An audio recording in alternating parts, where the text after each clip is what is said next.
হাতকে ওঠাই স্বর্গের দিকে। আমরা চোখকে বন্ধ করব,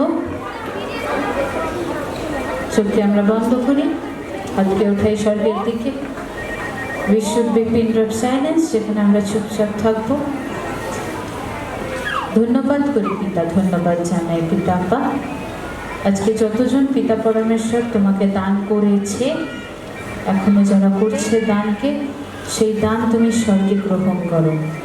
আর স্বর্গ থেকে সকলের মাথায় তোমার সেই হাতকে রাখো যেই হাত তুমি মসির উপর রেখেছিলে, সেই হাতকে রাখো যেই হাত তুমি দানিয়েলের উপর রেখেছিলে, সেই হাতকে রাখো যেই হাত তুমি সর্বদা তোমার সব দাসদের উপর রেখেছিলে পিতা। আজকে সেই হাতকে রাখো যেই হাত তুমি আমার উপর রেখেছ পিতা। আজকে সকলের উপর তুমি হাত রাখো, তাদের মধ্যবর্তী ধৈর্য, তাদের মধ্যবর্তী ভরসা আরও এগিয়ে দাও তোমার প্রতি পিতা। যেন ছোট ছোট পথে যেন তোমায় বিশ্বাস করতে পারে, ছোট ছোট রাস্তায় যেন তোমাকে নিয়ে চলতে পারে। কারণ পিতা তুমি বলেছ ছোট গলিতে থাকা মানুষ কেউ থাকবে না, চওড়া রাস্তায় আমরা সকলে যাবো একদিন। আজকে বিশ্বাস করি পিতা, সন্তানকে তুমি যেরকম স্বর্গ থেকে রাস্তা তুমি দেখিয়েছ, স্বর্গকে বুঝিয়েছ, আজকে পিতা এই পৃথিবীতেও তুমি স্বর্গকে এনে দাও, আমাদের মণ্ডলীতেও তুমি স্বর্গর শান্তি এনে দাও। যেন সেখানে যে বসে আছে মানুষজন, সকলে যেন তোমার অন্তরের শান্তি পায় পিতা। যাই হয়ে যাক পিতা পরমেশ্বর, কিন্তু একটা আশা যেন কোনোদিন কেউ না ছাড়ে, যে যাই হোক না কেন প্রভু যিশু আমার সাথে আছে, তিনি আছেন বলে আমরা বেঁচে আছি। Amen, amen, hallelujah. আজকে কতজন মনে করে যে প্রভু যিশু তাদের সাথে আছে? মনে করে? আজকে বিপদের সময়ও প্রভু যিশু থাকে। আজকে প্রভু যিশু বলেছে, যখন তুমি কিছু করতে যাবে, ভালো কাজ করতে গিয়েও আমাকে তুমি দেখা পাবে। আর তুমি যখন কোনো ইউএসজি বলো, ইসিজি বলো, কোনো রিপোর্ট করতে যাবে, হয়তো সেখানেও আমি দাঁড়িয়ে আছি তোমার সাথে। Hallelujah church, hallelujah. আজকে প্রভু যিশু বলে, তুমি আমাকে সবসময় স্মরণ করো যেন আমি তোমার সাথে জীবিত থাকতে পারি। আজকে অনেকে হাঁটতে চলতে, আমরা বসবো, এদের স্থানকে আমরা গ্রহণ করি। অনেকজনের জীবনে এরকম আছে যারা দীর্ঘদিন ধরে আসা যাওয়া করছে ভবনে, দীর্ঘদিন ধরে প্রভু যিশুর নাম করে, বছরের পর বছর হয়ে যাচ্ছে, তারা প্রভু যিশুর নামকে স্মরণ করে রাখছে। অনেক সময় হতাশ হয়ে পড়ছে যে এতদিন যাচ্ছি, কোথায় কি হচ্ছে? তুমি যখন প্রকাশ করছো কোথায় কি হচ্ছে, তাহলে সেখানে প্রভু যিশু নেই। হালেলুয়া চলছে, হালেলুয়া। আজকে সেখানে প্রভু যিশু আছে, যে সবসময় বিপদের মধ্যেও বলে আমার সাথে একজন আছে, সে উপরে দাঁড়িয়ে আছে আমার মাথার উপরে। আজকে যদি বিপদে পড়ে থাকি, ঈশ্বর গাড়ি চালিয়ে নেবে। আজকে যদি কোনো সমস্যায় পড়ে থাকি, ঈশ্বর আমায় বাঁচিয়ে নেবে। আজকে মনে করুন, আজকে আপনারা জীবিত কি করে?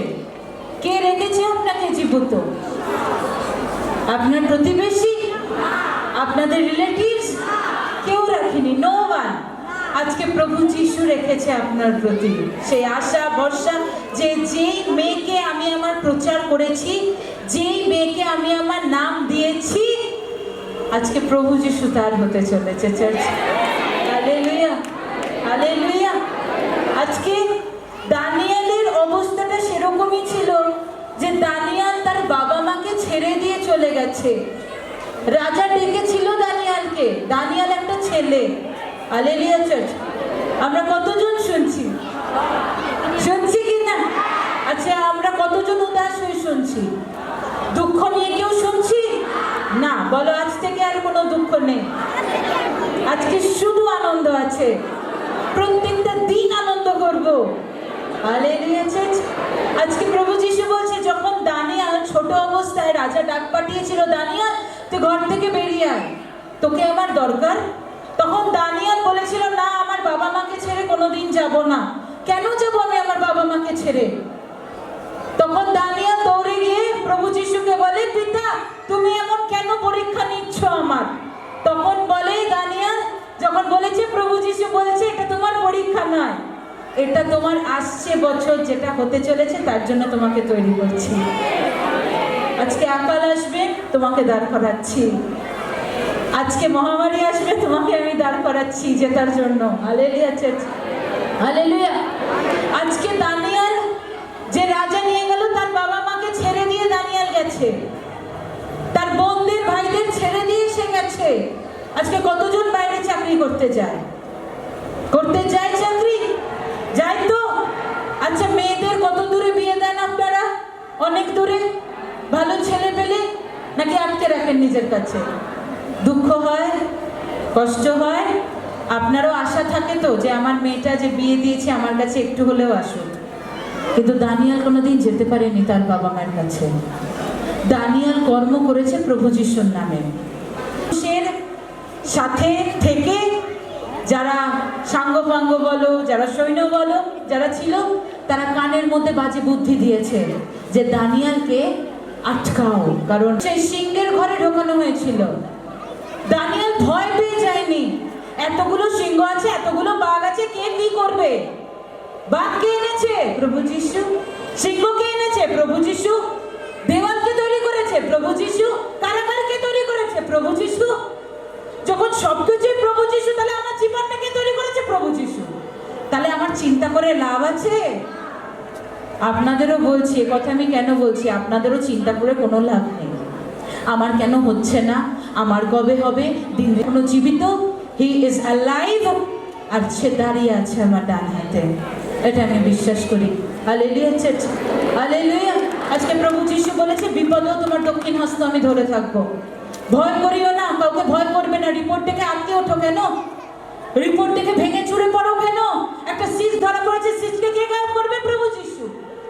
চার বাড়ির লোকে নয়, আপনার সমস্যা গায়েব করবে প্রভু যিশু। Hallelujah church. কিন্তু আপনি কি করছেন? আপনি বাবার কাছ থেকে। আজকে প্রভু যিশু বলছে, অনেকে কাঁদে, আমি দেখতে পাই, আমি রাতে শুনতেও পাই তাদের আওয়াজ, তারা কাঁদে, বলে একটু কি আমার কথা বলতে পারো না? অনেকে বলে। প্রভু যিশু বলছে, আমি স্বয়ং তোমার সাথে কথা বলছি, তুমি শোনো, তুমি শোনো। আজকে বাইবেল পড়ার পরে তুমি বাজে ভিডিওস দেখছো, বাজে হোয়াটসঅ্যাপে চ্যাট করছো, তুমি পাপ কাজ করছো, করিও না, বারবার বলছি।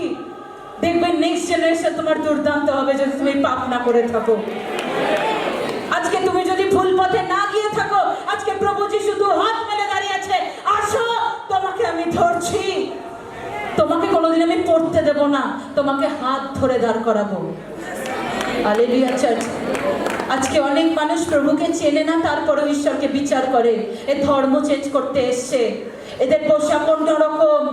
আজকে প্রভু যিশুর দিকে কেউ আঙ্গুল তুলিও না, কারণ প্রভু যিশুর কাছে একদিন তোমাদের সকলের মাথা নত করতে হবে, যেদিন আকাল আসবে।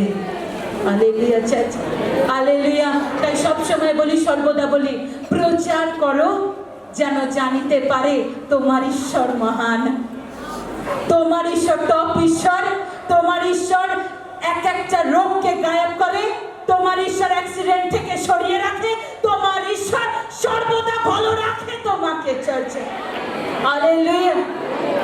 আমরা মাথাকে নত করি, আমরা পিতার কাছে বলি, পিতা, যে কথা তুমি আমার মধ্যে বলবে, যে ভাষা তুমি আমার মধ্যে বলবে, আমি চিরজীবন ওই ভাষা নিয়ে থাকবো।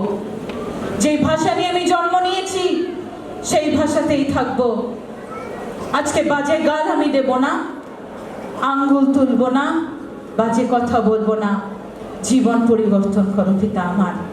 পাপের রাস্তায় দাঁড়াবো না, পাপের ঘরে যাব না, মুক্তি দাও আমায়। জোর তার হাতে চালিয়ে। আজকে আমরা যিশাইয় ভাববাদী পুস্তক আমরা যাই, প্রথম বচন আমাদের।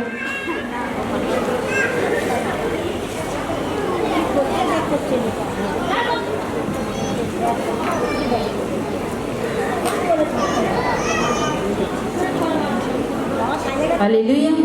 আজকে আমাদের টপিক আমরা লিখব যিশুর নামে উদ্ধার। Hallelujah church. আজকে যতজন বাড়িতে রোগগ্রস্ত আছে, সারা দিনে প্রভু যিশুর নাম নিন, যে তোমাকে দেওয়া যাচ্ছে যিশুর নামেতে। Hallelujah church, hallelujah. আজকে প্রভু যিশু বলছে তোমার মার্ক আমি খুলছি, তোমার জীবন আমি খুলছি, তোমার আয়ু আমি দ্বিগুণ করছি। Amen church, amen. যারা বাইবেল পড়ে তাদের জীবন কাহিনী এবার থেকে শোনানো যাবে। তারা আর পাপের দোরগোড়ায় যেন না যায়, যেন উদ্ধার হয়ে থাকতে পারে যিশুর নামেতে। Hallelujah church. বলো পাপে নয় উদ্ধারে, পাপে নয় উদ্ধারে, শুধু যিশুর নামেতে। Hallelujah church. আমরা 9:1 থেকে পড়ি, যিশায় ভাববাদীর পুস্তক 9:1 থেকে পড়ব। 9-এর 1, 2 and 3 আমরা 3 অধ্যায় পড়ব। কিন্তু যে দেশ পূর্বে যাতনাগ্রস্ত ছিল তাহার তিমির আর থাকিবে না। তিনি পূর্বকালে সবুলুন দেশ ও নফতালি দেশকে তুচ্ছাস্পদ করিয়াছিলেন, কিন্তু উত্তরকালে সমুদ্রের নিকটবর্তী সেই পথ, জর্দনের তীরস্থ প্রদেশ, জাতিগণের গালিলকে গৌরবান্বিত করিয়াছেন। Hallelujah church. এবার আমরা পড়ি, যে জাতি অন্ধকারে ভ্রমণ করিত তাহারা মহা আলোক দেখিতে পাইয়াছে। কতজন বুঝছে? কতজন বুঝছে? আমরা প্রার্থনা করে নিই তো, আমাদের কানকে খোলো, আমরা যেন ঈশ্বর তোমার ভাষাকে বুঝতে পারি। যে জাতি অন্ধকারে ভ্রমণ করিত তাহারা মহা আলোক দেখিতে পাইয়াছে, যাহারা মৃত্যু ছায়ার দেশে বাস করিত তাহাদের উপরে আলোক উদিত হইয়াছে। বিশ্ব আন্ডারলাইন, আমরা আন্ডারলাইন করব। আজকে দুটো জায়গা আছে, সবুলুন দেশ ও নাফতালি দেশে প্রভু যিশু যায় প্রচার করতে। প্রভু যিশু যখন প্রচার করতে যায় তখন কিছু মানুষজন প্রচার করতে করতে ঈশ্বর বলছে যে মৃত্যু ছায়ায় পড়েছিল তাকে আমি আলো উগিয়ে দিয়েছি। তার মানে কি? কেউ ডিপ্রেশনে পড়েছিল, কেউ ফ্রাস্ট্রেশনে পড়েছিল, সারাদিন ইনকাম করি বাড়িতে টাকা রাখতে পারি না, সারাদিন কর্ম করি বাড়িতে শান্তি নেই, মৃত্যু ছায়ায় পড়েছিল, তাকে আমি কি করেছি? তাদের মাথায় সূর্য উদিত করেছি। তার মানে কি? তারা যেন গ্রামের টপে হয়ে থাকতে পারে, তারা যেন ঈশ্বরের নাম নিলে তারা যেন মাথা নত না করে থাকে, তারা যেন মাথা উঁচু করে বাঁচতে পারে। Hallelujah church. আর কি করেছি? যে জাতি অন্ধকারে পড়েছিল, আগে আপনারা অন্ধকারে ছিলেন কি ছিলেন না? আপনারা যখন মন্দিরে ভবনে প্রবেশ করলেন সেদিন থেকে আপনাদের জীবন বদলেছে কি বদলায়নি? একটু হলেও বদলেছে কি বদলায়নি চার্চ? আগে টেনশন হতো, লোন নিলে টেনশন হতো, এখন টেনশন হয়? কারণ জানি আমার প্রভু যিশু আমাকে কর্ম করিয়ে ঠিক আমি ম্যানেজ করে দিতে পারবো। Hallelujah church. এখন টেনশন হয় বেরিয়ে গেলে ঘর থেকে কেউ, আমি জানি রাস্তায় বেরিয়ে গেলেও ঠিক আমার ছেলে মেয়েকে টেনে আনবে আমার প্রভু যিশু। হালেলুয়া। তার মানে যে অন্ধকারে ছিল, যে জাতি অন্ধকারে ছিল তাকে ঈশ্বর আলো দিয়েছে। ভুল কাজ করেছে না ঠিক কাজ করেছে? ভুল কাজ করেছে না ঠিক কাজ করেছে? আজকে প্রভু যিশু বলছে আপনার বিজনেসে যদি তালা লেগে যায় আমি তালা ভাঙবো, আপনি যদি আমার সাথে হেল্প করেন। প্রভু যিশু বলছে তুমি যদি আলো দেখতে চাও তাহলে ঈশ্বরের নাম সর্বদা নাও, যেন তুমি তোমার তালা খুলতে পারো। Hallelujah church. আজকে তুমি টোটো চালাচ্ছ, তুমি আজকে রিক্সা চালাচ্ছ, কোনো কাজ ছোট নয়। Hallelujah church. আজকে এখানে অনেক ধনী ব্যক্তি আছে, এখানে অনেক গরিব আছে, এখানে অনেক দরিদ্র আছে, হ্যাঁ কি নেই? কিন্তু বাইরে অন্যরকম হলেও ভবনে আমরা সবাই এক। Hallelujah church. হালেলুয়া। এখানে নেই কোনো গরিব, নেই কোনো বড়লোক, নেই কোনো দরিদ্র, আছে শুধু প্রভুর সন্তান আর প্রভুর রক্ত। Hallelujah church. হালেলুয়া। আমাদের মধ্যে কোনো ডিফারেন্স নেই। হালেলুয়া। শুধু আমরা এক হয়ে থাকতে চাই, বলো এক হয়ে থাকতে চাই। ঈশ্বর বলে যেখানে 2 থেকে 3 জন একসাথে হয়ে রয়েছে, আজকে আপনারা গুনে দেখুন তো কতজন আছে? 2 থেকে 3 জন আছি না তারও বেশি আছি? ঈশ্বর কি বলছে? যেখানে 2 থেকে 3 জন বেশি আছে, 3-এর বেশি আছে, 4-এর বেশি আছে, সেখানে আমি উপস্থিত আছে। তার মানে ঈশ্বর এখানে দাঁড়িয়ে আছে আমাদের মধ্যে। Hallelujah, hallelujah. আজকে কি বলছে? যে জাতি অন্ধকারে পড়েছিল, আজকে আপনাদের লোক আঙ্গুল দেখাচ্ছে কারণ আপনি নিজে অন্ধকারে বসে থাকতে চেষ্টা করছেন। আজকে পিতা বলছে আপনারা ঈশ্বরকে চেনার পরে বাজে কাজ ফেলে দিন, পাপ ফেলে দিন, মদ্য বন্ধ করে দিন, বাজে নেশা বন্ধ করে দিন, বাজে গাল বন্ধ করে দিন। প্রভু যিশু বলছে তোমাকে আমি আলোকিত করতে চলেছি, তোমার ছেলেকে ওই বিজনেস থেকে আমি টপ বানাতে চলেছি। তুমি একদিন বড় হবে, তোমার নাম একদিন ঘোষণা হবে। Hallelujah church. তিনি ঈশ্বর কি বলছে? তুমি সেই জাতির বৃদ্ধি করিয়াছো, হালেলুয়া, তাহাদের আনন্দ বাড়াইয়াছো, তাহারা তোমার সাক্ষাতে শস্য ছেদন সময়ের ন্যায় আহ্লাদ করে, যেমন লুট বিভাগ করিবার সময় লোকেরা উল্লাসিত হয়। আজকে যদি কারুর 1 কোটি টাকা মিরাক্কেল হয়, কতজন আনন্দ পাবে? পাবে কি পাবে না? পাবে কি পাবে না? কিরম আনন্দ থাকবে যে আমার সব লোন ঠিক হয়ে গেল, আমি বড় লোক হয়ে গেলাম, আমার হেভি শান্তি। অনেক এরকমও আছে যারা আমরা ঈশ্বরকেও দিয়ে থাকতে চাই। হ্যাঁ কি না? হ্যাঁ কি না? এখনই ভাবো না 1 কোটি টাকার মালিক তুমি, ভাবতে অসুবিধা কি? ঈশ্বর তো বলছে তুমি যদি ভাবো সেটাই আমি তোমায় দেব। কিন্তু অনেকে বলে দূর এইসব বলে কি লাভ, হতে পারছি নাকি বড় লোক। আপনি কি করছেন? যখন ঈশ্বর বলছে তখন আপনি হেসে উড়িয়ে দিচ্ছেন, ভুল আপনি করছেন। আজকে পিতা বলছে আমি হাসতে হাসতেও যদি বলি আমরা ধনী, তাহলে ঈশ্বর জীবে এতটাই আনন্দ দিচ্ছে আমাদের, আর এতটাই পাওয়ার আমাদের জীবে, যদি আমরা জীব থেকে বলি আমরা কোটি টাকার মালিক, তাহলে আমরা কোটি টাকারই মালিক। Hallelujah church, hallelujah. লোক বলুক না, লোক যা বলছে বলুক, ঈশ্বর সেটাই বলছে। যদি তুমি কোটি টাকা পেয়ে আনন্দ পাও, সেম আনন্দ আমি এই পৃথিবীতে মণ্ডলীতে দিতে চলেছি যিশুর নামে। Hallelujah church.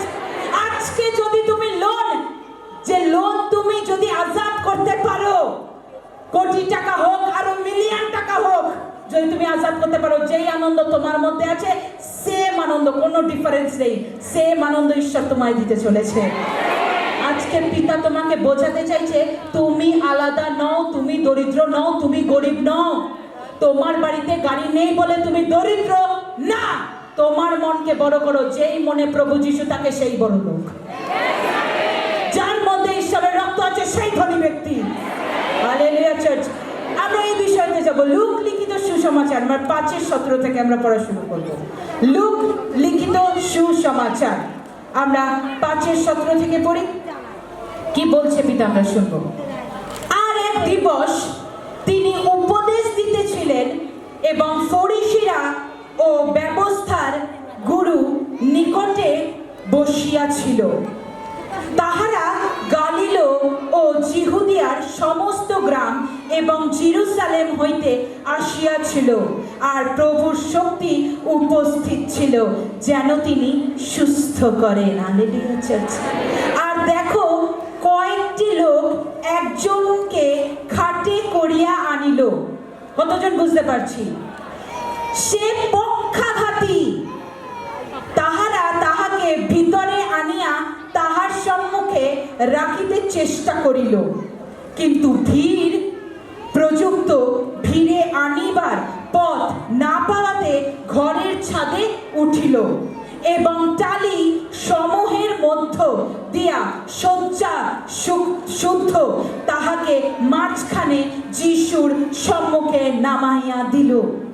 তাহাদের বিশ্বাস দেখিয়া তিনি কহিলেন, হে মনুষ্য, তোমার পাপ সকল ক্ষমা হইল। হালেলুয়া। ঈশ্বর এমন সময় প্রচার করছে যেখানে ফরিসিরা বলছে, অধ্যাপকেরা বলছে যে গুরু এখানে প্রচার করছে, চলো এক গ্রামে, যে গ্রামে আমরা সকলে প্রচার শুনছি, এমন সময় কয়েকজন ব্যক্তি এসে বলল যে পিতা এখানে তুমি সুস্থ করতে পারবে? একজন জিজ্ঞেস করছে তুমি এখানে সুস্থ করতে পারবে? তুমি যে প্রচার করছো, আজকে কতজন আমরা প্রচারে বসে আছি? কেউ নিচে বসে আছে, কেউ উপরে বসে আছে। হ্যাঁ কি না চার্চ? হ্যাঁ কি না? আর আত্মা কোথায় আছে? বাইরে না ভেতরে? ভেতরে না বাইরে? Hallelujah church. আজকে প্রভু যিশু কি বলছে? যারা প্রচার শুনছে তার মধ্যে একজন বলছে আমরা একজনকে আনতে চাই, তুমি সুস্থ করতে পারবে? পিতা বলেছে হ্যাঁ, না করার কি আছে। তখন ভিড়ের মধ্যে প্রভু যিশুর কাছে এক পক্ষাঘাতী যে প্যারালাইসিস রোগী শুয়ে আছে, সে হাঁটতে চলতে কিচ্ছু পারে না, খাটের মধ্যে পুরো শুয়ে পড়েছে। তার জীবন, তার শরীর, তার আত্মা সবকিছু শুয়ে পড়েছে। হঠাৎ করে দেখতে পাচ্ছে ভিড়ের মধ্যে তো স্ট্রেচার নিয়ে ঢুকতে দেবে না, ভিড়ের মধ্যে তো খাট নিয়ে ঢুকতে দেবে না, এবার আমরা কি করব? এই মণ্ডলীতে কি করলো? কয়েকজন সন্তানেরা মাথার যে চাল ছিল সেই চাল সরাচ্ছে। আমরা কতজন বুঝছি? কতজন বুঝছি? সেই পাথরখানি সরাচ্ছে। সরিয়ে কি করছে? কিট বাঁধছে সেই খাটের সাথে দড়ি দিয়ে, দড়ি আস্তে আস্তে করে খাটটা নিচের দিকে নামাচ্ছে। Hallelujah church, hallelujah. যদি সোজা ঢুকতে না পারি, আমার যদি বিশ্বাস থাকে প্রভু যিশু আমার চেয়ারের জায়গা রাখেনি, নিচের স্থানের জায়গা রেখেছে, তাতেই আমি সুস্থ হব। আমার যদি দাঁড়িয়ে থাকতে হয়, মণ্ডলী ভিড় হয়ে গেছে, ঢুকতে না পারি, বাইরে থেকেও দাঁড়িয়ে যদি ঈশ্বরের নাম করি, ঈশ্বর ওখানেই তোমার পাপ সকল ক্ষমা করবে। Hallelujah church, hallelujah. আজকে সেই পক্ষাঘাতীকে খাট দিয়ে নিচে নামাচ্ছে, কষ্ট হচ্ছে, তারপরেও ঈশ্বর কি বলছে? তোমার পাপ সকল, তোমার বিশ্বাস এত যে তুমি গেট থেকে ঢুকতে পারছো না, কিন্তু চাল সরিয়ে তুমি ঢুকছো। তোমার বিশ্বাসে তুমি সুস্থ হলে, তুমি ক্ষমা পেলে। Hallelujah church, hallelujah. আজকে প্রভু যিশু এই কথা বলছে। যদি আজকে কেউ মনে করে থাকে, প্রথম এসে থাকে যে প্রভু যিশু তোমার কাছে এসেছি, আমি কি সুস্থ হব? আমার আর্থারাইটিস কি যাবে? আমার কি ব্লাড প্রেশার কমবে? তোমার বিশ্বাসে তুমি ক্ষমা পাবে, আমার বিশ্বাসে না, তোমার বিশ্বাসে। তুমি যদি মনে করো আজকে হয়ে গেছে, বাদ দাও, আমি বাড়ি যাব, বাড়ি গিয়ে আর আসার দরকার নেই, তাহলে ঠিক আছে। প্রভু যিশুর কাছে টাটা করার দরকার নেই, প্রভু যিশু উপর থেকে তাদের টাটা করছে, বলে আসতে পারো। আর যারা বলে প্রভু যিশু একবার না বারবার আসছি, উপর থেকেও খাট নামাবো, আমিও সুস্থ হব, আমারও বিশ্বাস আছে, প্রভু যিশু এর কথা বলছে, তাদেরকে আমি বলছি ওয়েলকাম। তারা আমার মণ্ডলীতে বসতে পারে, তারা আমার নাম করতে পারে, তার স্বামী সন্তান সবাইকে তারা ভালো রাখতে পারে। Hallelujah church. কিন্তু তখন অধ্যাপকগণ ও ফরিসি এই তর্ক করিতে লাগিল। কি তর্ক শুনবো আমরা? একে যে ঈশ্বর নিন্দা করিতেছে, তার মানে এর দিকে আঙ্গুল তুলছে, একে, এ তো মানুষ, প্রভু যিশু তো মানুষ, কি করিতে পারে? ও পাপ ক্ষমা করবে। ঈশ্বরকে দেখিয়ে বলছে ফরিসিরা, ও পাপ ক্ষমা করবে, ওকে। দেখো যিশু পিতা কি বলছে? যিশু তাহাদের তর্ক জানিয়া উত্তর করিয়া তাহাদিগকে কহিলেন, তোমরা মনে মনে কেন তর্ক করিতেছ? ঈশ্বর জানে আপনারা মনের আত্মায় কি চান ঈশ্বরের কাছে। কেউ যদি ছলনা করে আসে, আমি এখানে দাঁড়িয়ে বলবো ছলনা করিও না, আমার পিতাকে আদর করে বুকে টেনে নাও, প্রভু যিশু তোমার কাছে থাকতে চলেছে। কোনটা সহজ? আমরা ঠিক মতো শুনবো এবার। কোনটা সহজ? তোমার পাপ ক্ষমা হইল বলাটা, না তুমি উঠিয়া বেড়াও বলাটা? Hallelujah, hallelujah. আমরা তো অনেক পাপ করেছি জীবনে, অনেকে করে এখনো। প্রভু যিশুর নাম নিয়েও বাইরে সিগারেটটা একটু হলেও খেতে যায়, করে কি না? তার মানে পাপ করছে তো। তাহলে ক্ষমাটা কি পাওয়া উচিত? উচিত। আজকে কি বলছে? তুমি যে আজ বললে 40 বছর বাদে তুমি আর কোনোদিন নেশা করবে না, আজকে যে ভাইটা সাক্ষ্য দিল, ঈশ্বর ওখান থেকে দাঁড়িয়ে বলছিল, আমি তখন দেখছিলাম, ভাইয়ের দিকে তাকিয়ে বলছে, তোকে আমি ক্ষমা করলাম, তুই কোনোদিন ছুস না। Hallelujah church, hallelujah. আজকে প্রভু যিশু বলে, আজ যদি তুমি নিজের থেকে বলো পিতা পাপের দোরগোড়ায় যাব না, শান্তির কাছে এসে শান্তি নিয়ে থাকবো। পিতা বলছে আমি বললাম পাপ ক্ষমা, মানে ক্ষমা হয়ে গেছে যিশুর নামে। হালেলুয়া চার্চে। কিন্তু পৃথিবীতে পাপ ক্ষমা করিতে মনুষ্যপুত্রের ক্ষমতা আছে, ইহা যেন তোমরা জানিতে পারো। আজকে যদি কোনো মানুষের কাছে গিয়ে তুমি ক্ষমা চাও, মানুষ ক্ষমা করবে? ক্ষমা করবে? কিন্তু আমার মনুষ্যপুত্র প্রভু যিশুর ক্ষমা করার দয়ালু মন আছে আমার প্রভু যিশুর এখনো। এখন যদি তুমি রাস্তায় কোনো শত্রুর সামনে গিয়ে বলো ক্ষমা করে দে ভাই, আমি আর করবো না, আমি সত্যি ভুল করেছি, প্রথম কথা কেউ বলতে পারবে না। তার একটা ইগোর ব্যাপার আছে, আমি ওর সামনে মাথা নত করবো? কোনো দিন করবো না। আর কেনই বা করবে? প্রভু যিশু বলেছে মাথা নত করিও না, দূর থেকে বলো পিতা আমি ক্ষমা চাইলাম, আমি ক্ষমা করলাম, আমার শত্রু মিলিত হয়ে যাক, আবার আমার শত্রু যেন শত্রু না থাকে, মিত্র হয়ে যাক। Hallelujah church. কারুর ক্ষমতা নেই ক্ষমা করার, আমার মনুষ্যপুত্র প্রভু যিশুর ক্ষমতা আছে আপনাকে ক্ষমা করার। Hallelujah church. কিন্তু তিনি সেই পক্ষাঘাতীকে বলিলেন, তোমাকে বলিতেছি উঠো, তোমার শয্যা তুলিয়া লইয়া তোমার ঘরে যাও। হালেলুয়া চার্চে। হালেলুয়া। আজকে প্রভু যিশু বলছে যারা আর্থ্রাইটিস রোগী আছে পায়ে হাত রাখো, যাদের কোমর ব্যথা আছে কোমরে হাত রাখো, আজকে যদি কারোর মাথায় ব্যথা থাকে মাথায় হাত রাখো, আজকে যদি বুকে ব্যথা থাকে বুকে হাত রাখো, আজকে যদি হার্টে ফুটো থাকে হার্টে হাত রাখো, আজকে যদি সুগার থাকে সুগারে তুমি মাথায় হাত রাখো। আজকে প্রভু যিশু কি বলছে, তোমার যদি বিশ্বাস থাকে হাতের দিকে তাকাও, কালকে রিপোর্ট করবে সবকিছু নর্মাল আসতে চলেছে যিশুর নামেতে। কালকে রিপোর্ট করো তোমার বিশ্বাসে, যেমন ঈশ্বর বলল তোমার শয্যা নিয়ে তুমি এত বছর যে খাটে শুয়েছিলে, খাট ওঠো, নিজে উঠে নিজের হাতে খাটকে ওঠাও আর নিজের ঘরে যাও। আজকে সেরকমই বলছি, আজকে কোর্ট কেস আজাদ হবে তোমার বিশ্বাসে, আজকে পুলিশ থানা আজাদ হবে তোমার বিশ্বাসে, আজকে বাজে নেশা আজাদ হবে তোমার বিশ্বাসে। আজকে তুমি বিশ্বাস রাখো, তোমার সব কিছু বেরোতে চলেছে তোমার শরীর থেকে। Hallelujah church. হালেলুয়া। আমরা এগিয়ে আসি, যতজন মান